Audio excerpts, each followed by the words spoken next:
42장 1절부터 6절 말씀입니다. 욥이 여호와께 대답하여 이르되 주께서는 못하실 일이 없사오며 무슨 계획이든지 못 이루실 것이 없는 줄 아오니 무지한 말로 이치를 가리는 자가 누구니까? 나는 깨닫지도 못한 일을 말하였고 스스로 알 수도 없고 헤아리기도 어려운 일을 말하였나이다. 내가 말하겠사오니 주는 들으시고 내가 주께 묻겠사오니 주여 내게 알게 하옵소서. 내가 주께 대하여 귀로 듣기만 하였사오나 이제는 눈으로 주를 배움나이다. 그러므로 내가 스스로 거두어 드리고 티끌과 제 가운데에서 회개하나이다. 아멘. 오늘 말씀 욥기 42장입니다. 오늘 말씀을 보게 되면 욥의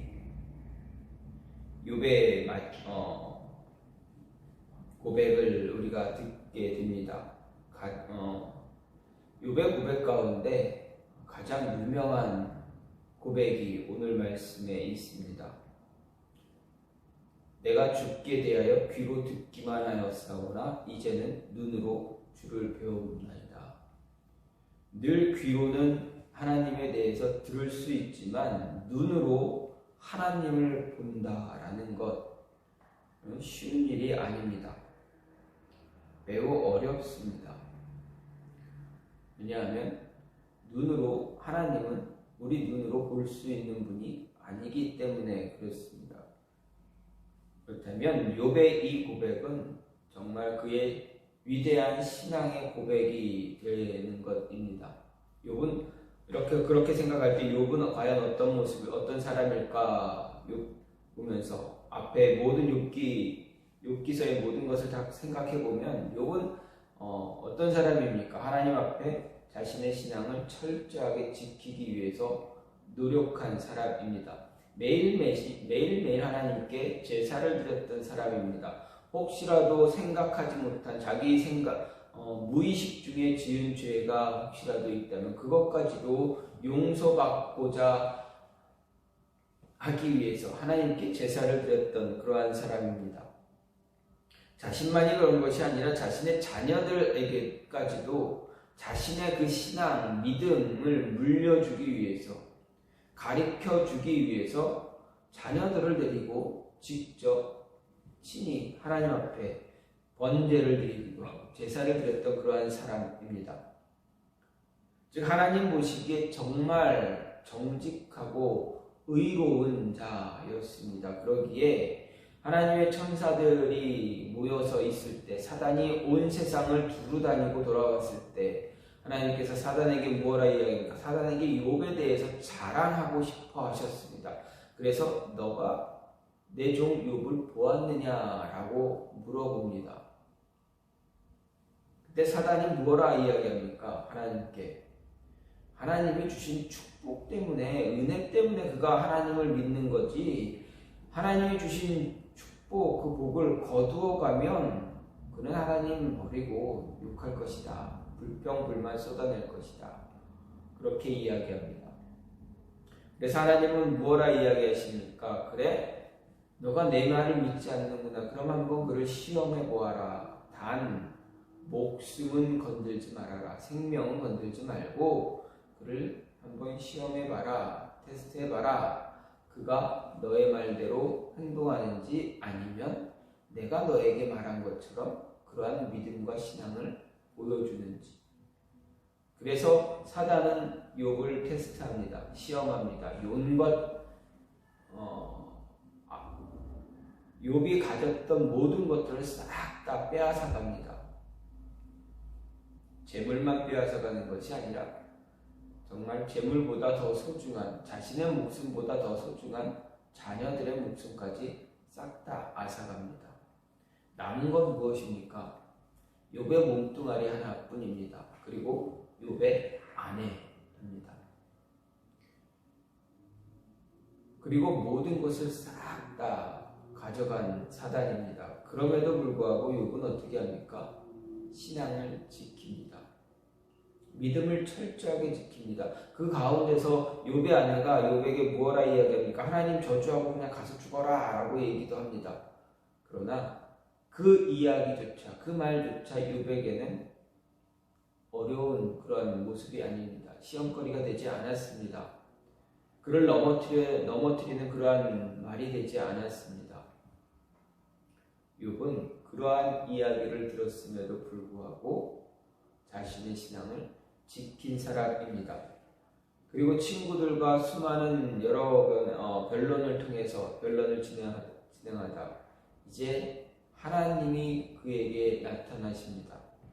그리고 하나님의 음성을 듣게 됩니다. 하나님의 모습을 보게 됩니다. 그리고 끝내 마지막에 욥이 고백한 모습이 바로 욥기 42장 오늘 말씀입니다. 욥이 하나님께 고백하기를 주께서는 못하실 일이 없사오며 무슨 계획이든 다 못 이루실 것이 없습니다. 그걸 내가 압니다. 무지한 말로 이치를 가리는 자 누구입니까?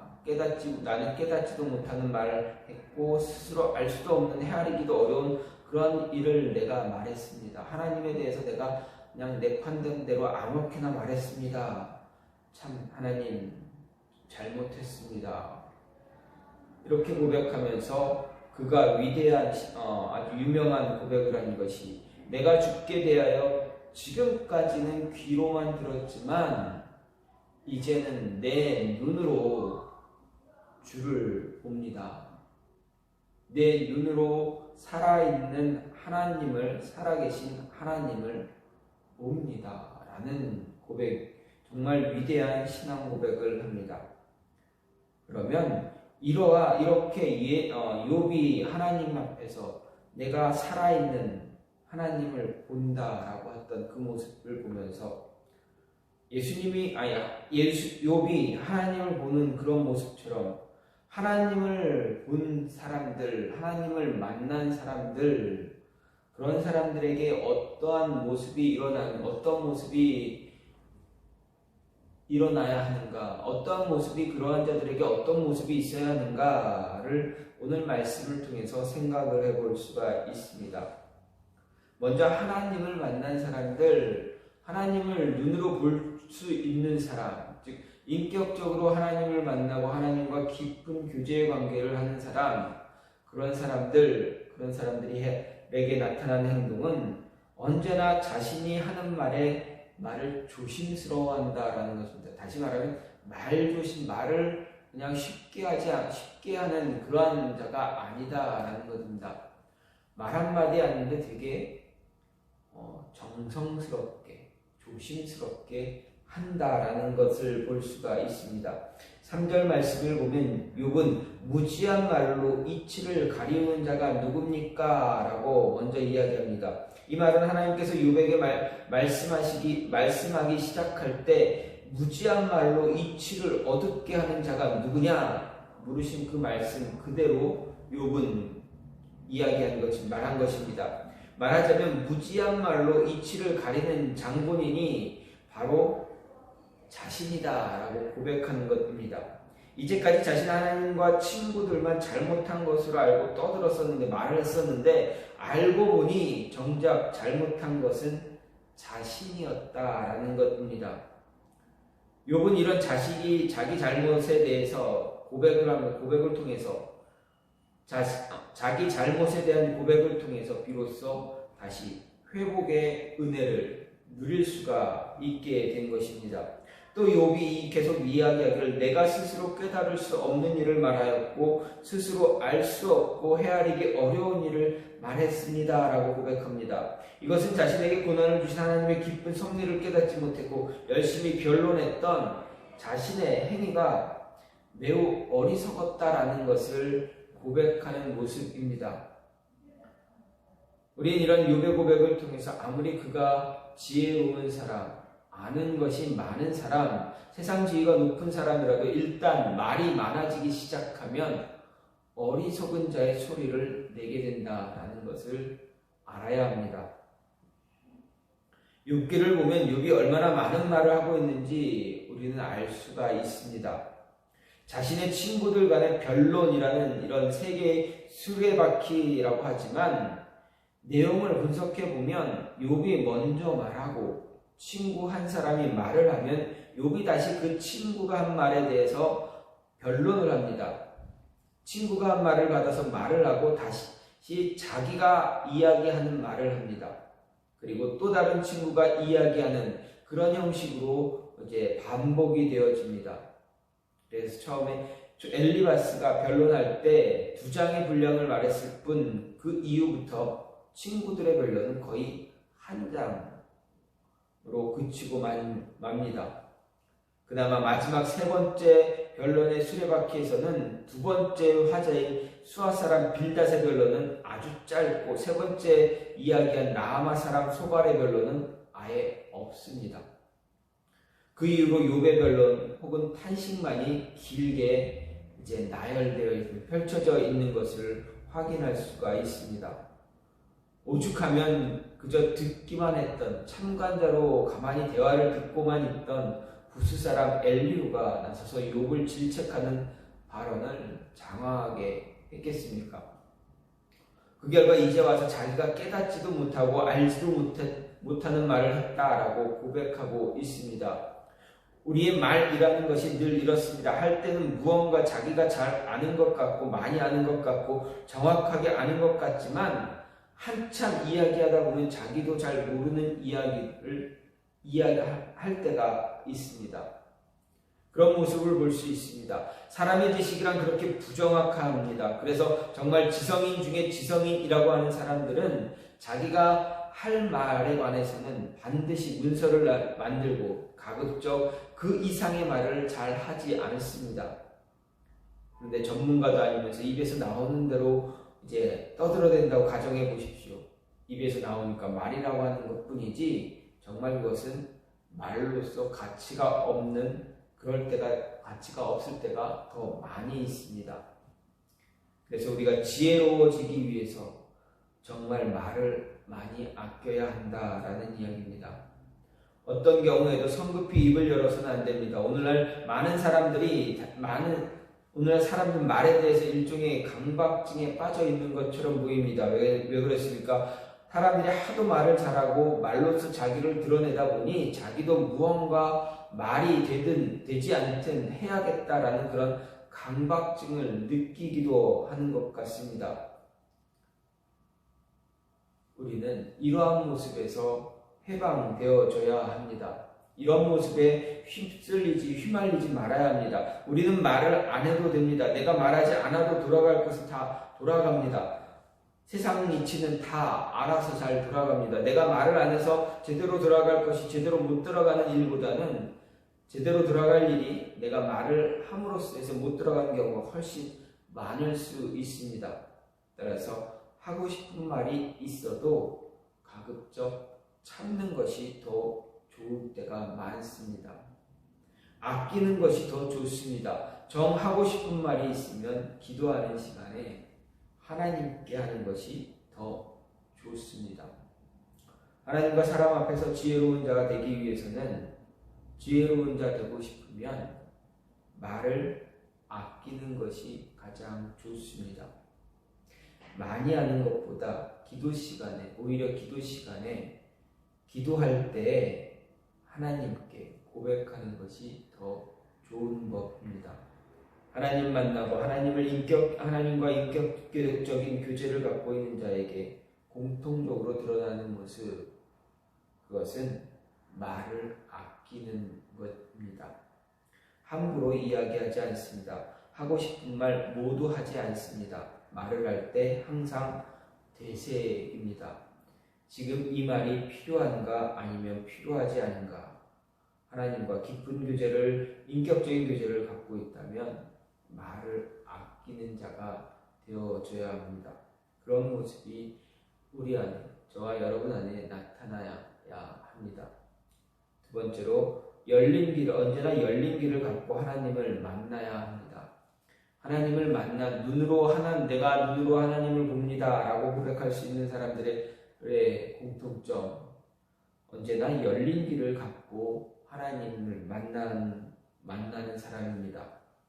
4절 말씀은 사실상 욥이 하나님께서 하신 말씀을 하신 말씀, 즉 욥기 38장 3절과 40장 7절을 그대로 인용한 그러한 말씀입니다. 이 말씀을 공동 번역으로 보게 되면 이렇게 번역이 되어 있습니다. 당신께서는 말씀하셨습니다. 이제 들어라. 내가 말하겠다. 내가 물을 터이니 알거든 대답하여라. 이렇게 번역이 되어져 있습니다. 이 번역을 보면 욥은 하나님께서 요구하신 말씀을 되새기고 되뇌고 있는 것으로 볼 수 있습니다. 욥이 자신의 생각을 말하는 대신에 하나님의 말씀을 되뇌는 의미가 무엇이다 생각합니까? 그것은 그만큼 하나님께서 자신에게 하신 말씀이 의미 깊게 다가왔다라는 것을 표현하는 것입니다. 그 말씀이 그의 폐부를 갈랐다라는 것을 나타냅니다. 마음의 비석에 새겨졌음을 반증합니다. 세상에서 가장 아름다운 일이 무엇입니까? 여러 가지 있겠지만 그 가운데 하나가 바로 하나님의 말씀이 우리 마음에 새겨지는 일입니다. 하나님의 말씀이 우리 가슴에 와서 콕 박히는 것입니다. 솔로몬은 지혜자의 말씀은 찌르는 채찍과 같고 회중의 스승의 말씀은 잘 박힌 못과 같다 이렇게 이야기했습니다. 잘 박힌 못은 빠지지 않습니다. 흔들리지 않습니다. 전문가에 의하면 대못 하나가 2톤의 무게를 견뎌낸다라고도 합니다. 마찬가지입니다. 우리 가슴에 잘 박힌 말씀, 잘 새겨진 하나님 말씀은 세상 그 어떤 고난과 역경, 시련의 무게도 넉넉히 견뎌낼 힘을 가지고 있습니다. 힘을 우리에게 제공해 줍니다. 따라서 이 시대를 오늘 살아가는 우리에게 무엇이 지혜이겠는가 생각해 보면 바로 하나님의 말씀이다라는 것입니다. 하나님의 말씀을 우리 가슴에 새기는 것입니다. 깊이 담아두는 것입니다. 우리 입술에 머금는 것입니다. 하나님의 말씀 우리 가슴과 생각 속에 살아서 역사하는 것입니다. 그럴 때 우리는 실수를 범하지 않게 됩니다.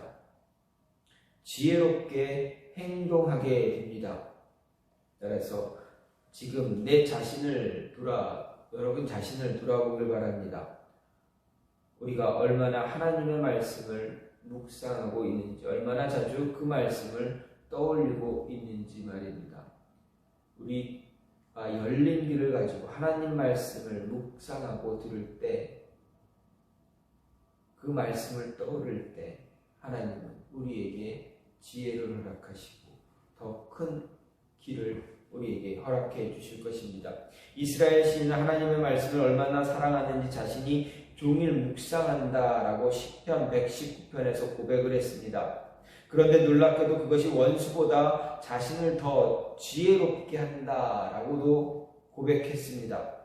자신의 명철함이 모든 스승보다 더 높고 모든 스승보다 승하다라고 고백했습니다. 정말 놀라운 사실입니다. 그런데 따지고 보면 어떻게 보면 그렇게 놀라운 사실이 아닙니다. 왜 그렇습니까? 하나님의 말씀은 실제 그렇게 사람을 지혜롭게 하는 능력이 있는 말씀이기 때문입니다. 하나님의 말씀은 능력이 있어서 우리의 골수도 쪼갭니다. 우리의 모든 것을 다 바꾸어 버릴 수가 있습니다. 그래서 참 그 말씀은 신기하기도 합니다. 놀랍기도 합니다. 그래서 우리는 그 말씀을 우리 가슴에, 마음에 늘 새길 수 있어야 합니다. 귀를 열고 말씀을 듣고 들은 말씀 가지고 우리가 마음에 새길 수가 있어야 합니다. 말씀을 한 번 듣고 읽는 것으로 그치지 말고 늘 반복해서 묵상할 수 있기를 간절히 소망합니다. 묵상하고 마음에 담아두고 소가 되새김질 하듯이 계속 되새길 때, 곱씹을 때 우리의 말씀은 우리로 하여금 더욱 하나님을 만나게 하고 하나님을 볼 수 있게 해 줍니다. 말씀이 입에서 마음에서 늘 맴돌 때 하나님은 하나님의 지혜를 우리에게 더욱 풍성하게 부어주실 것입니다. 그리고 우리의 행할 길도 가르쳐 주실 것입니다. 마지막으로 하나님을 만나는 사람들에게 나타나는 특징, 공통점은 불가능이 없다라고 생각하는 것입니다. 불가능한 것이 없다는 것을 기억하는 사람입니다. 2절 말씀을 보면 주께서는 못하실 일이 없사오며 무슨 계획이든지 못 이루실 것이 없는 줄 아오니 이렇게 욥은 이야기합니다. 여기서 욥이 하나님의 절대 주권을 인정하면서 고백한 말 다시 보면 주께서는 못하실 일이 없다라는 것입니다. 즉 하나님은 모든 것을 할 수 있는 무한한 능력을 가진 분이다라고 다시 고백하는 것을 볼 수 있습니다. 그런데 욥의 하나님은 모든 것을 욥이 고백하는 하나님 모든 것을 할 수 있다는 이 고백은 바로 하나님은 모든 것의 주권자 주인이시다라는 고백과 같습니다. 즉 무소불능하심은 어떤 것을 할 수 있다라고 하는 능력 차원에서만 머무는 것이 아니라 그 능력을 베푸는 대상에 대한 소유, 즉 하나님의 절대 주권에 대한 인정의 의미까지 포함되고 있는 것입니다.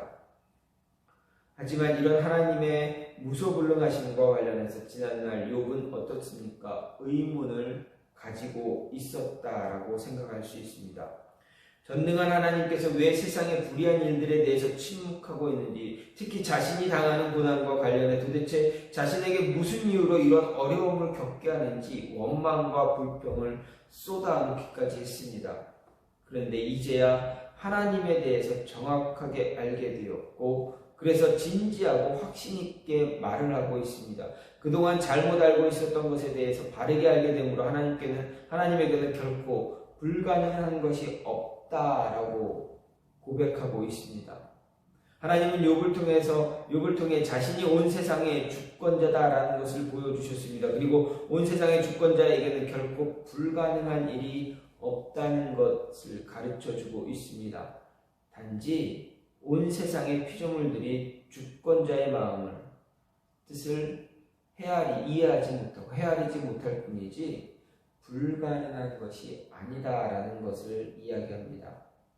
성경은 이런 일들에 대해서 분명히 이야기합니다. 갈 곳 모르고 발길을 떠나는 아브라함에게 하나님 그저 음성만 들려주셨습니다. 아브라함은 그저 하나님의 음성만 듣고 길을 떠났습니다.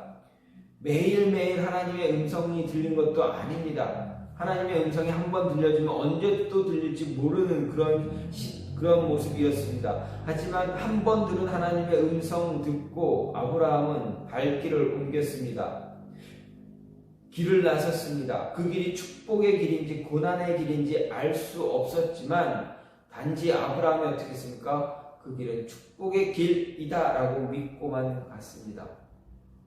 가나안 땅에 들어갈 때까지는 축복의 길이라 아브라함은 믿었을 것이고 생각했을 것입니다. 그런데 어떻습니까? 약속의 땅으로 들어가자 얼마 지나지 않아서 어떤 일이 벌어집니까? 그 약속의 땅에 기근이 일어납니다. 먹고 살 수가 없게 됩니다. 먹을 것이 없어 다 떨어집니다. 기근 때문에 어쩔 수 없이 남방 땅 애굽으로 이주합니다. 그런 과정 속에서 거짓말도 하고 믿음의 조상처럼 생각하지도 않고 살지도 않았던 그런 모습들이 아브라함에게 나타납니다. 마음 한구석으로는 하나님의 음성에 불신을 가졌을지도 모릅니다. 나에게 가족과 친척이 있는 고향 땅 떠나라고 했는데 왜 나에게 이렇게 하시는가? 왜 먹을 것도 없이 고난받게 하시는가? 왜 내가 내 목숨 위태한 것 때문에 내 아내를 여동생이라 거짓말을 해야 되는가? 아마도 아브라함은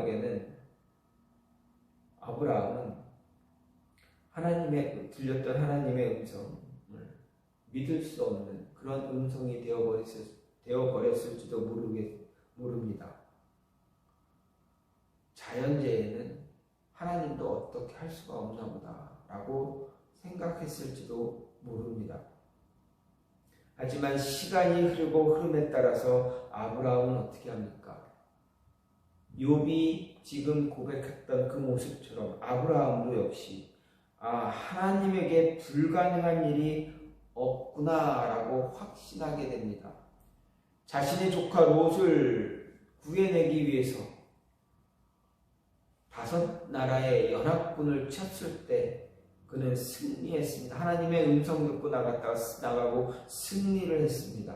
시간이 지나고 하나하나 하나님께서 보여주신 일들을 바라보면서 겪고 경험하면서 체험하면서 하나님을 정확하게 더 굳게 믿게 되는 그런 모습이 되었습니다. 그래서 나중에는 나이 100세 얻은 아들을 번제물로 바치라 하나님이 말씀하셨을 때 조금도 주저하지 않았습니다. 하나님 음성에 따라서 행동했습니다. 음성 듣고 그 다음날 아침 일찍 일어나 아들 이삭을 데리고 번제를 드릴 불과 장작 나무를 다 싣고 모리아 땅, 하나님께서 말씀하신 모리아 땅에 있는 산으로 발길을 옮겼습니다. 특히 아브라함은 아들 이삭이 번제를 드리러 모리아 땅에 있는 산으로 가던 중에 아들 이삭의 질문을 받습니다. 아버지, 번제 드리러 가는데 불과 나무는 있는데 어린 양 어디 있습니까? 다 준비됐는데 정말 이 번제에 필요한 제물 어린 양은 어디 있습니까? 그때 아브라함의 고백은 아브라함은 어떻게 말했습니까? 아브라함의 이야기는 하나님이 친히 준비하실 것이다. 걱정하지 마라. 정말 하나님은 아브라함의 고백처럼 어린 양을 친히 준비하셨습니다. 확신 있게 대답했던 아브라함에게 하나님은 그 확신대로 응답하셨다는 것입니다. 그렇습니다. 하나님을 온 세상의 주권자로 깨닫게 되면, 알게 되면, 하나님 만나게 되면 하나님께서는 불가능한 일이 없다라는 것을 알게 되고 고백하게 됩니다. 모든 일에 하나님의 뜻이 숨겨 있음을 알게 됩니다. 깨닫게 됩니다. 우리의 유한한 모습만 다시 깨닫게 되고 하나님의 크고 높은 지혜를 다시 한번 보게 됩니다. 그리고 모든 것이 복잡하게 얽혀 있는 것처럼 보이던 것들이 이것을 깨닫는 그 순간 너무 쉽게 풀려지는 것을 또한 보게 됩니다. 그리고 고백하게 될 것입니다. 하나님께는 불가능한 것이 없구나. 하나님께는 불가능한 일이 없다라는 고백을 하게 될 것입니다. 하나님의 능력은 무소불능하다라고 고백하게 될 것입니다. 그리고 우리 앞에 놓인 문제들이 싫더라도 차례대로 풀려나가는 것을 보게 될 것입니다. 그때 우리의 입술은 고백할 것입니다. 하나님의 능력은 무한하다. 불가능한 일이 없다. 하나님은 위대하시다. 이런 고백이 저와 여러분들의 입술에서 나타나게 될 것입니다. 욥과 같이 내가 줄을 귀로만 들었지만 이제는 눈으로 보게 됩니다. 라는 고백을 할 수 있는 그 모습이 저와 여러분 안에 있기를 간절히 소망합니다. 그래서 하나님과의 깊은 교제를 통해서 불가능이 없으신 하나님을 바라보며 하나님의 계획이 어떻게 돌아가는가를 말씀을 통해서 깨닫고 늘 귀를 열어서 그 말씀을 듣고 또 언제나 우리가 어떻게 행동해야 되는지에 대해서 거듭거듭 생각할 때 정말 우리가 하나님을 만난 정말 우리 눈으로 하나님을 보고 있다라는 것을 그런 모습을 내가 하나님을 볼 수 있구나. 하나님의 음성만 듣는 것이 아니라 하나님의 뜻을 내가 보고 내 눈으로 보고 하나님을 만날 수 있는 것을, 하나님을 만남을 고백할 수 있을 것입니다. 여러분, 욥과 같은 고백이 저와 여러분의 입술을 통해서도 수시로 끊임없이 고백되어지기를 간절히 소망합니다. 그래서 정말 우리 하나님, 내가 이해를 못하지만 그래도 우리 하나님은 정말 불가능한 것이 없는 분이다. 모든 것을 가능하게 하시는 분이다. 라는 고백이 저와 여러분의 입술을 통해서 고백되어지기를 간절히 소망합니다. 이 시간 같이 기도하기로 하는데, 하나님, 우리의 입술을 통해서 우리의 신앙이 고백되어질 수 있게 해달라고, 특히 귀로만 듣던 하나님, 내가 이제 눈으로 주를 봅니다. 주는 불가능이 없으십니다. 모든 것 다 이루시는 분입니다. 내가 못 깨달아서 그렇지 하나님이 하시는 일을 내가 이제는 봅니다. 라고